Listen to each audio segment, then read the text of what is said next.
ಮತ್ತೊಂದನ್ನು ಹೇಳ್ತಾರೆ ಒಬ್ರು ಪುಣ್ಯಾತ್ಮರು. ನಾನು ಒಂದು ಮನವಿ ಕೊಡ್ತೀನಿ, ದೇವೇಗೌಡರದೊಂದು ಸ್ಟ್ಯಾಚ್ಯೂ ಕಟ್ಟಬೇಕು.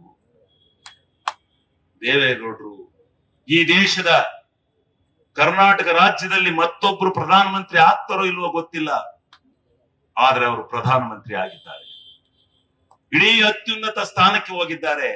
ಅಂತ ಪುಣ್ಯಾತ್ಮರ ಒಂದು ಸ್ಟ್ಯಾಚ್ಯೂನ ಕಟ್ಸುವಂತ ಭಾಗ್ಯ ನನಗೆ ಬಂದ್ರೆ ಅದಕ್ಕಿಂತ ಇನ್ನೇನೈತಿ?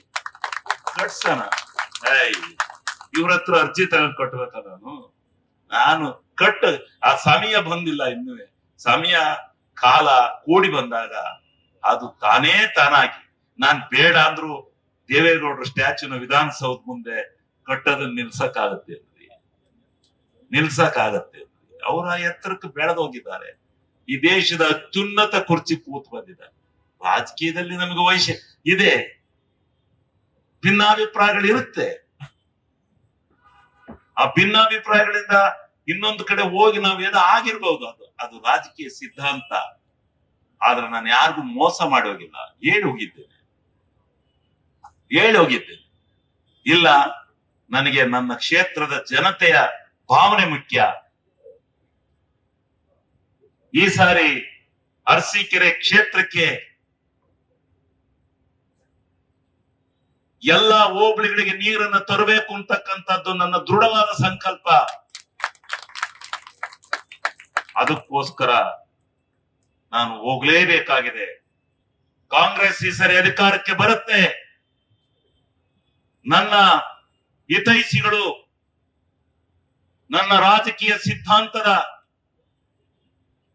ನಾನು ನಂಬಿಕೊಂಡಿರ್ತಕ್ಕಂಥ ಯಾರಾದ್ರೂ ಒಬ್ರು ರಾಜಕಾರಣಿಗಳು ಈ ರಾಜ್ಯದಲ್ಲಿದ್ದಾರೆ ಅಂದ್ರೆ ಅದು ಸಿದ್ದರಾಮಣ್ಣ ಅಂತಕ್ಕಂಥದ್ದು ಇಡೀ ರಾಜ್ಯಕ್ಕೆ ಗೊತ್ತು. ಅವರ ಸಿದ್ಧಾಂತದಲ್ಲಿ ಬಂದಂತವ್ರು. ಅವರು ಮೊದಲಿಂದ ಕುಡಿಯೋಕ್ ನೀರಿತ್ತೇನ್ರಿ ಅರಸೀಕೆರೆಗೆ? ಆಸ್ಪತ್ರೆಯಲ್ಲಿ ಬೆಳಗಾಂನಲ್ಲಿ ಹೋಗಿ ಆಸ್ಪತ್ರೆಯಲ್ಲಿ ಮನೆಗಿದ್ದೆ ನಾನು. ಬಂದು ಏನಕ್ಕೆ ಮನಗಿದ್ಯಾ, ಈ ರೀತಿ ಹೆಚ್ಚಿಗೆ ಪಾಟೀಲ್ ಉತ್ತರ ಕೊಡ್ಬೇಕಾದ್ರೆ ಆಗದಿಲ್ಲ, ಅರಸೀಕೆರೆಗೆ ಬಹಳ ದುಡ್ಡು ಖರ್ಚಾಗತ್ತೆ, ಈ ಯೋಜನೆ ತಗೊಳಕ್ಕಾಗಲ್ಲ ಅಂತ ಹೇಳಿದ್ರು. ಅದರಿಂದ ನನಗೆ ಮಾನಸಿಕವಾಗಿ ವೇದನೆ ಆಗಿ ನನ್ನ ಜೀವನ ಬಹಳ ಬೇಸರ ಆಗಿದೆ. ನಾನು ಅದಕ್ಕೋಸ್ಕರ ಬಂದು ಆಸ್ಪತ್ರೆ ಸೇರಿದ್ದೀನಿ ಅಂದಾಗ, ಎಷ್ಟು ಕೋಟಿ ಆಗುತ್ತೋ ನಾನು ಕೊಡ್ತೇನೆ, ಬಾ ಎದ್ದ ಆಸ್ಪತ್ರೆಯಿಂದ ಅಂತೇಳಿ ಕರ್ಕ ಬಂದು 700 ಕೋಟಿ ಹಣ ಕೊಟ್ರಲ್ರಿ. ಇವ್ರು ನೆನೆಸ್ಕೋಬಾರ್ದ ನಾವು? ಹೌದು, ಹೇಳಿದ್ರು,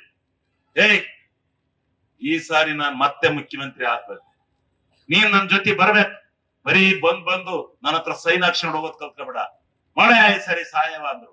ಆಯ್ತಣ್ಣ, ಎರಡನೇ ಮಾತಿಲ್ಲ, ಇವತ್ತೇ ನಾನು ಬಂದೆ, ನಡಿ. ನ್ಯೂಸ್ ಫಸ್ಟ್, ನಿರ್ಭೀತಿಯಿಂದ ನಿಮ್ಮ ಪರವಾಗಿ.